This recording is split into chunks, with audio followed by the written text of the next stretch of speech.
बार बहुत क्रोध आता है। क्या कह रहे? संध्या तर्पण करके उठते हैं तो कई बार कोई गलत बात है कि बहुत क्या है? संध्या तर्पण करके उठते हैं तो बहुत क्रोध आता है। क्रोध आता है किस पर? अपने ऊपर या किसी और पर? जिसने गलत काम किया हो उसके ऊपर आता है। गलत काम किया, ठीक, उस पर संध्या तर्पण के बाद ही क्रोध आता है।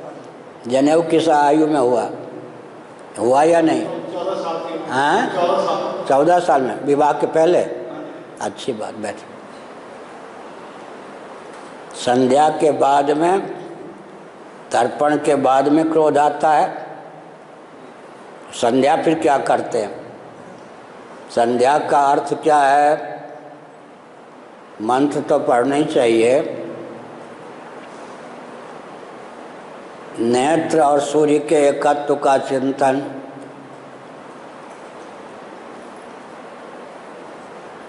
मन और चंद्रमा के एकत्व का चिंतन, वाणी, वाक और अग्नि के एकत्व का चिंतन, अध्यात्म और अधिदैव के एकत्व का चिंतन संध्या वंदन के मंत्रों के माध्यम से प्राप्त है।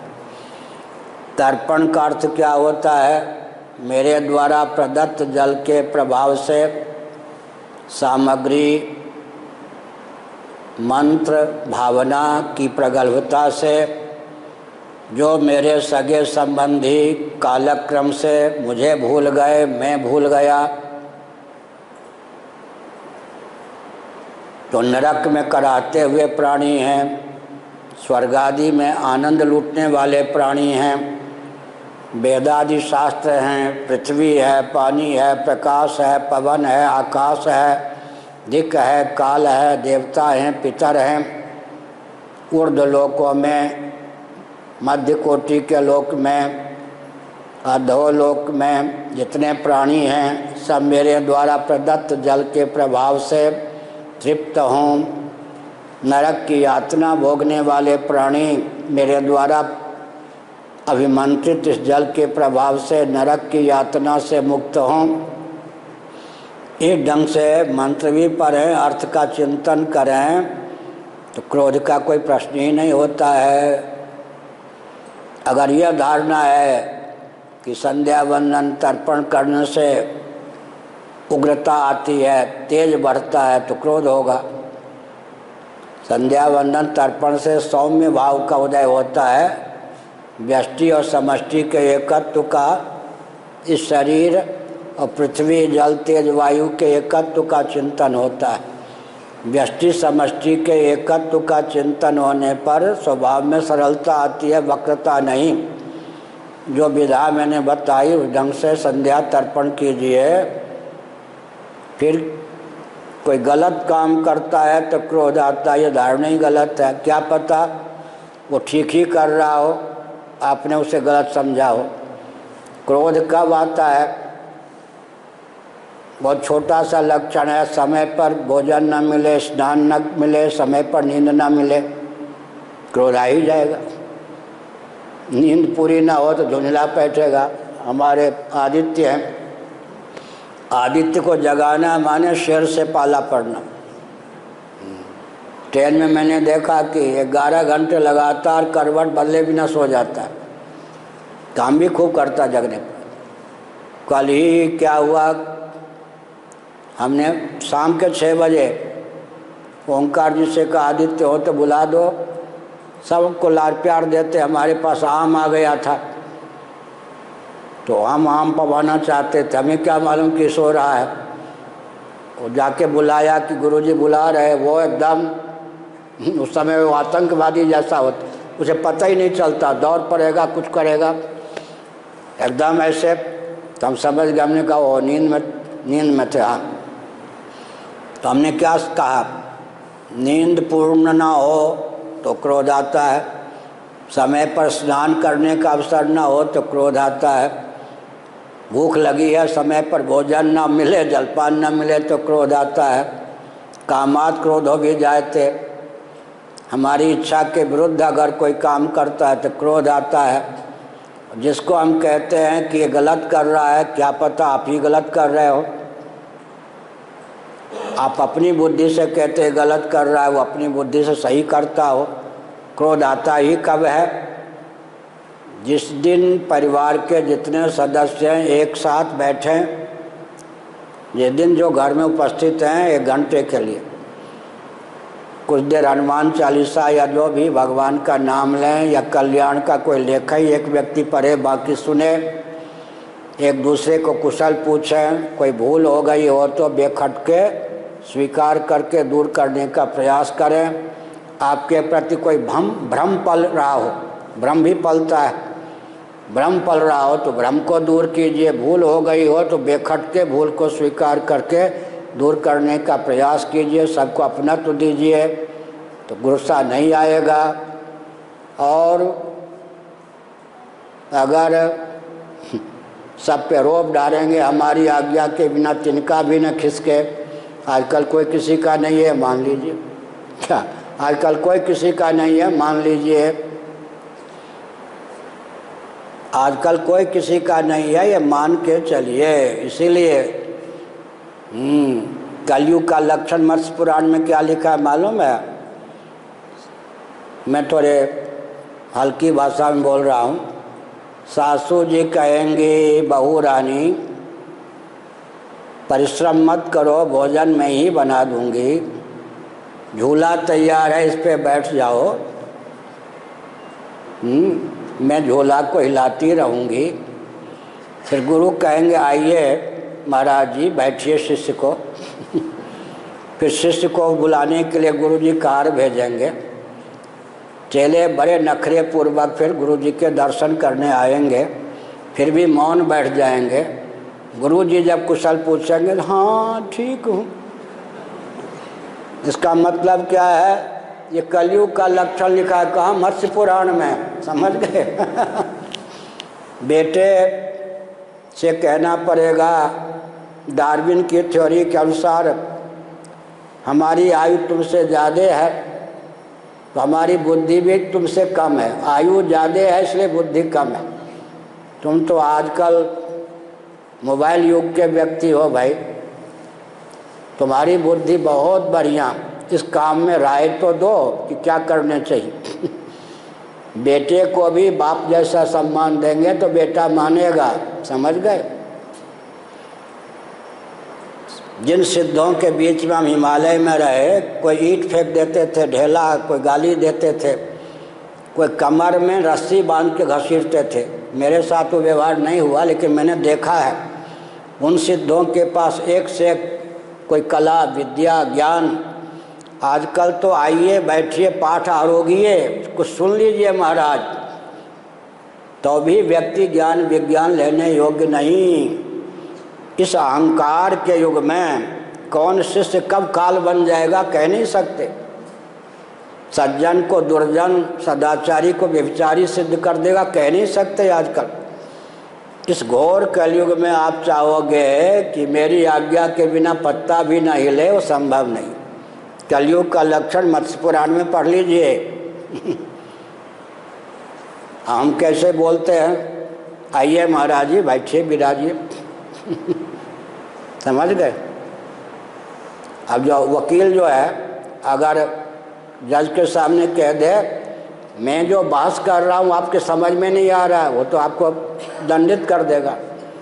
भले ही आप जानते हैं कि बुद्धू है जज, आपको कहना पड़ेगा एक्यूज माय लॉर्ड, क्षमा कीजिए मेरी कमजोरी है कि मैं आपको समझा नहीं पा रहा हूँ।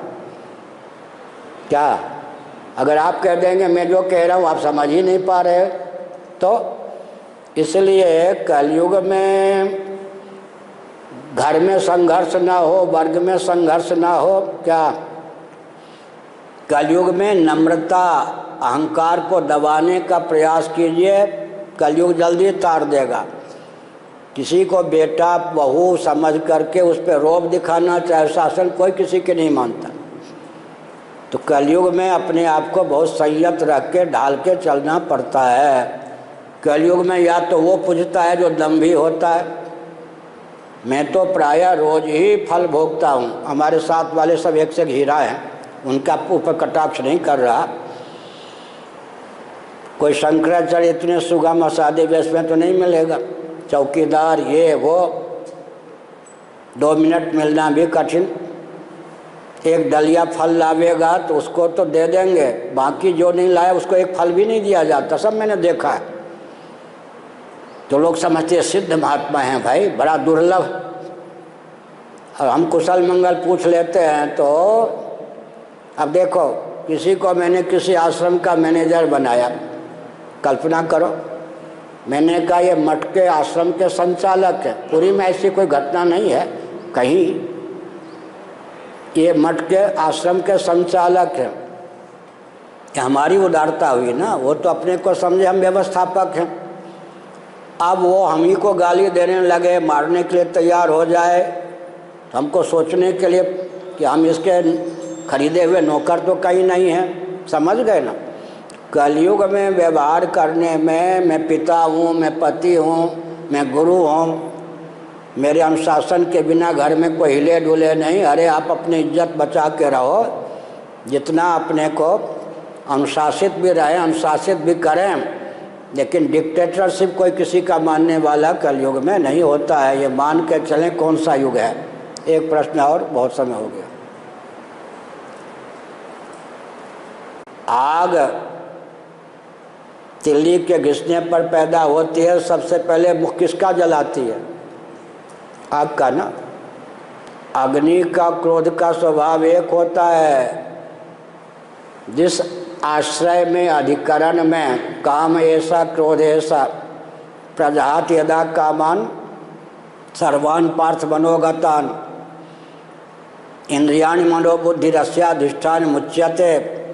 जिस आश्रय में क्रोध उत्पन्न होता है उसको जलाता पहले है, विषय पर कारगर हो या न हो।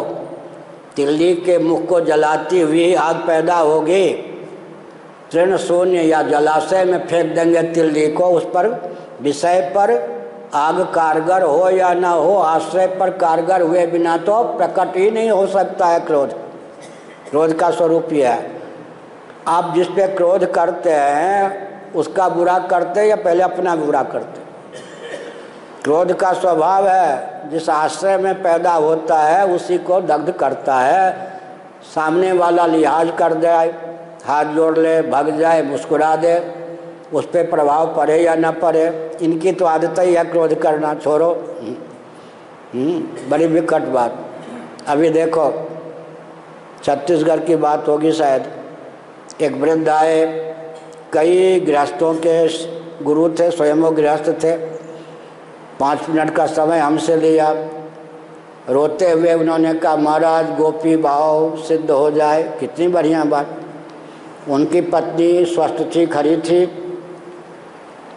वो वृद्ध बेचारे बैठ भी मुश्किल से पाए थे। पत्नी ने कहा ये पागल हो गए हैं महाराज। देखो इतनी बड़ी भावना, रो के कहा महाराज इस जीवन में गोपी भाव चाहता हूँ, बहुत ऊँची चीज़ है।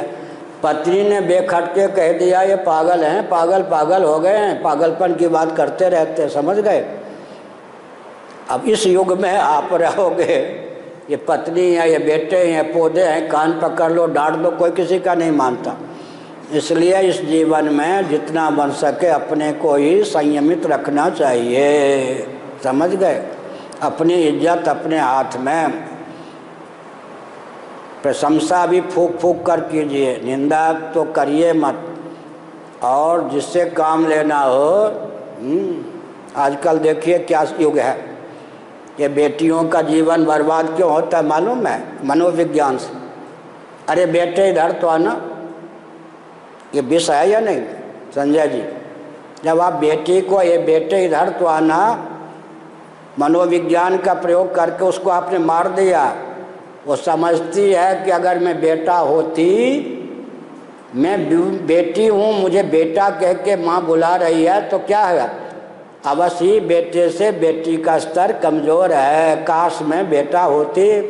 अब सम्मान दे रहे हैं या उसके जीवन में विष घोल रहे हैं, समझ गए ना। तो बोलना भी नहीं आजकल आता। अरे बेटे इधर तो आना, चौकीदार को इंस्पेक्टर साहब इधर तो आइए। फूल के तुम्बा भी हो जाए, लेकिन अंत में इसलिए हमने कहा कि रोब गांठने से कुछ नहीं चलता आजकल। किस युग में रह रहे ये तो सोचिए, कोई किसी का नहीं होता। क्या उस युग में रह रहे, कोई समझे कि ये मेरे चेले हैं, सहपाठी हैं, बहुत बढ़िया। अभी दिनेश जी चाणक्य जी की बात कह रहे थे, राजनीति में कौन दुश्मन कब मित्र बन जाए, कौन मित्र कब दुश्मन बन जाए, कहा नहीं जा सकता। समझ गए ना? इसीलिए अपनी इज्जत अपने को संभाल के रखना चाहिए। और अगर पूजन के बाद क्रोध आता है तो पूजन की पद्धति में, भावना में दूषण है, उसको संभालना चाहिए। हर हर महादेव।